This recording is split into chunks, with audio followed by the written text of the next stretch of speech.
Peggy 18.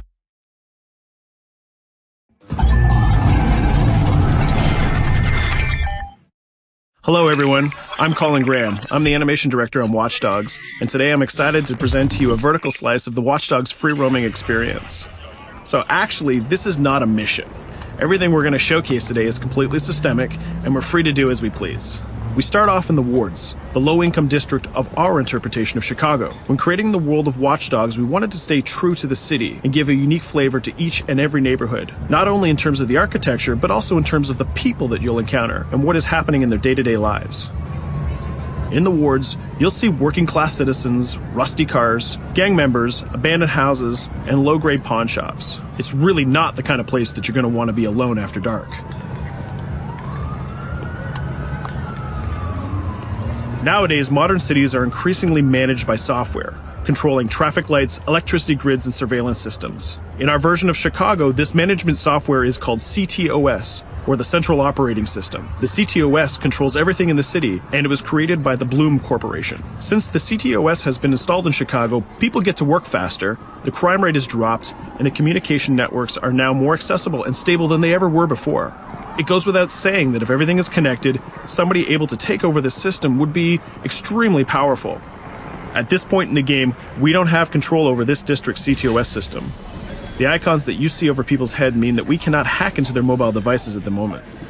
We need to find the CTOS control center, install a backdoor virus into the system to take control over all of the infrastructure in this district.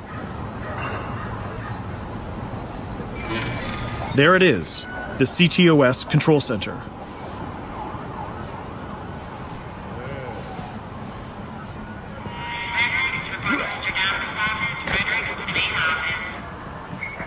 Watch it. You're walking someplace you got no It's heavily business guarded.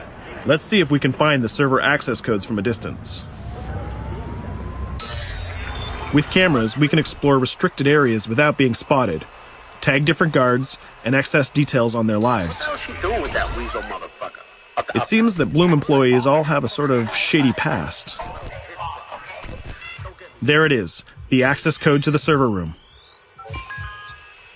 Unfortunately, we can't access the server via the cameras.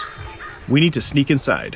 One thing that was really important to us when we designed Watch Dogs was to fully support different player styles. Every situation in the game can be tackled the way the player sees fit.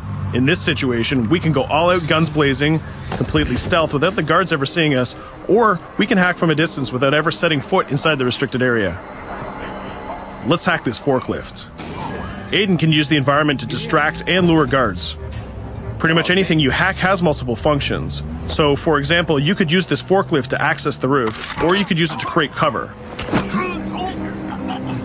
Hacking in Watch Dogs is all about player expression. Let's set an improvised explosive device so we can hack it a little bit later.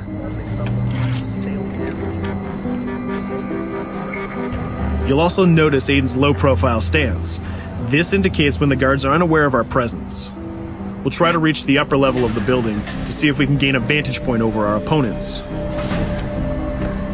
Everything in the environment can be hacked, so we're going to make some dynamic cover. That's how you spend a day off. Some quality meat. We'll use this forklift to lure the guard towards our IED that we set earlier. Let's see how this plan unfolds. You're working them on.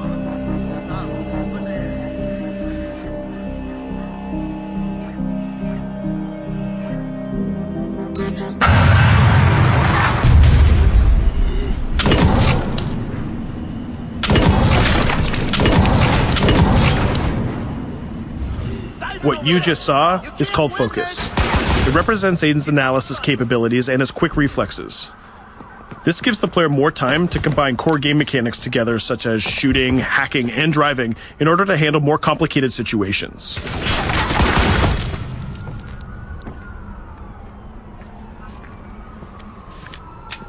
Now we can access that control room.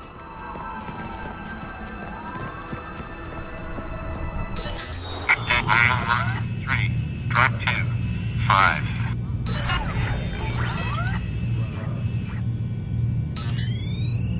Now we'll be able to hack all of the devices connected to the CTOS within the districts. Thousands of cameras, traffic lights, the electricity grid, and most importantly, all of the citizen information profiles. We can also benefit from the Chicago Police Department Crime Prediction System, which uses facial and pattern recognition to spot potential criminals or potential victims.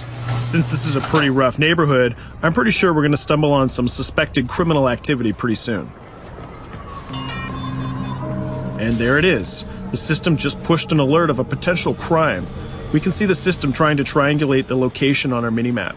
Take note, this isn't a mission. This can happen anywhere at any time. We've just spotted a potential victim. It's always up to the player if he wants to investigate or not, to take action or not. So let's see how this turns out. Yeah, you're right. Could I just...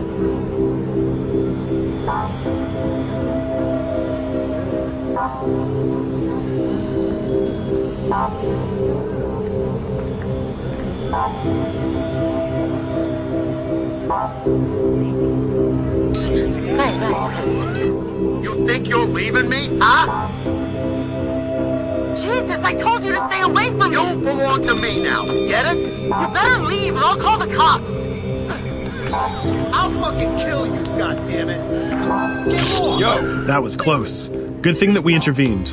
We managed to prevent the crime, but we triggered a chase. From here, the criminal's behavior is unpredictable. He can try to get away, shoot back at us, surrender, or call for backup.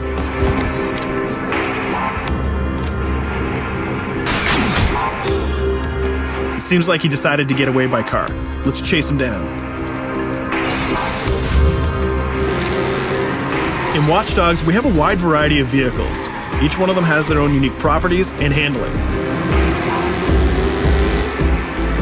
Let's see how we can use the CTOS to our advantage to neutralize this criminal and leave the cops to deal with him later.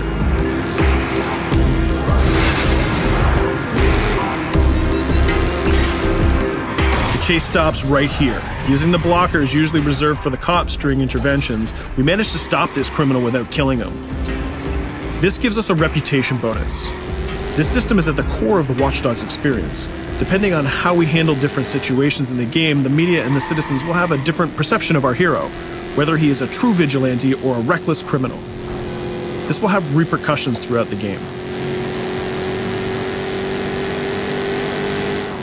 Now, let's head for the Loop, the historical district of Chicago, where you're going to find the most iconic buildings in the city.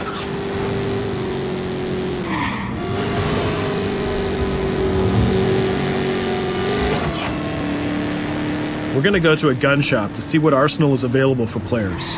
The economy is a big part of Watch Dogs. Players will be able to grow their arsenal with weapons and craft their tools in order to increase their power and their hacking abilities.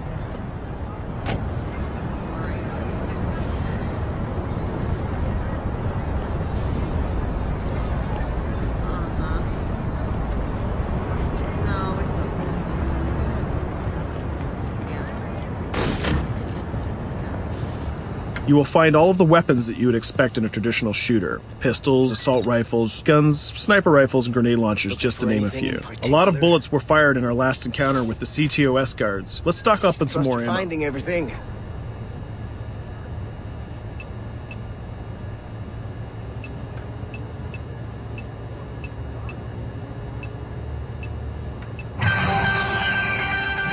As we mentioned earlier, the media keep track of your actions and the citizens are going to react according to the perception that they have of you. Here, the media is reporting a crime in which you are the #1 suspect. The gun shop owner recognized you and decided to trigger a silent alarm to notify the police. Copy that. Possible one suspect presumed armed and dangerous. Police are now trying to locate the source of the threat using the surveillance system in the city, represented by the yellow circles on the minimap. Come in, PH3.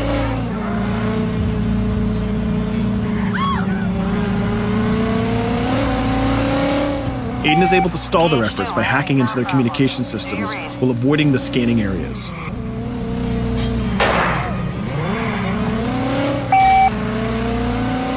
PH units, do you copy? Repeat, squad to all PH units. Once they've lost our trail, we can go back to our activities.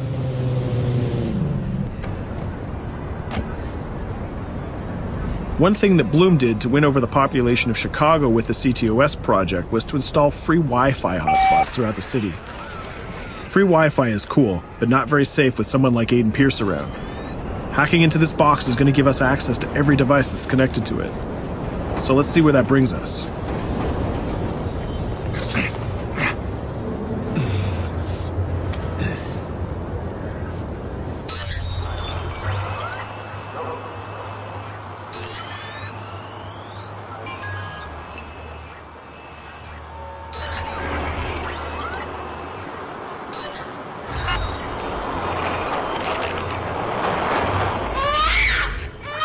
We just hacked into the webcam of a laptop. It seems that we're in the apartment of a mother and we can hear her baby crying in the background.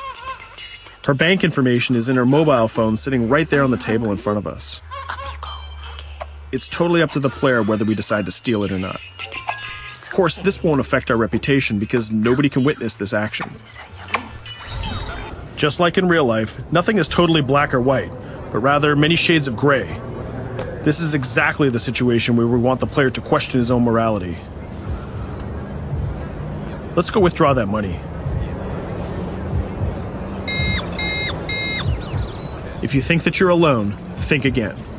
Aiden is not the only hacker in town. Someone's trying to install a backdoor virus on Aiden's phone in order to steal a portion of the information that he's gathered through the game so far. First, we're gonna have to reach the area where the signal is coming from.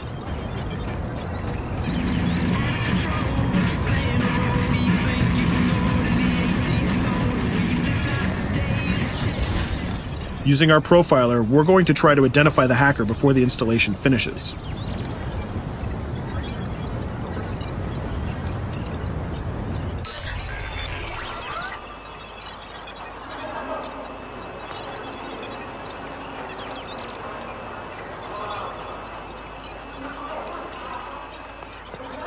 There he is.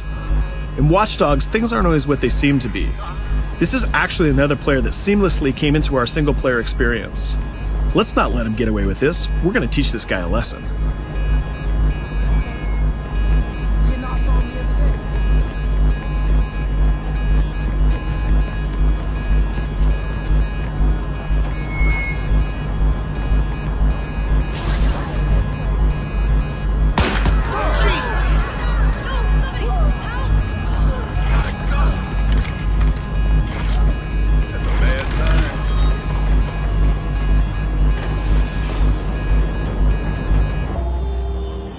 We stopped the hack, but the hacker managed to get away. I don't know about you, but we can't let this pass by.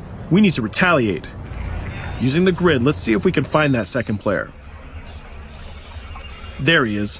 Let's enter his game seamlessly.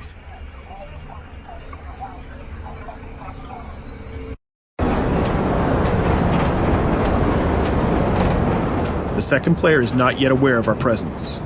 If we act carefully, he might think that we're one of the many NPCs in the city.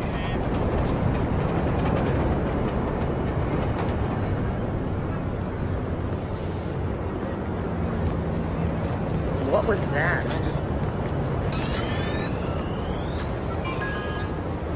So let's find a place to hide and start hacking. What's going on?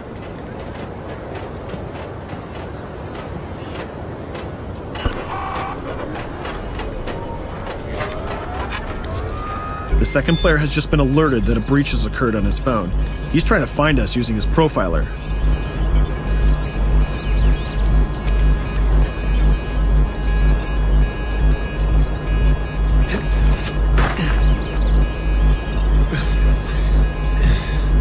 He's dangerously close. Let's hide in the car. We're spotted. Let's get out of there.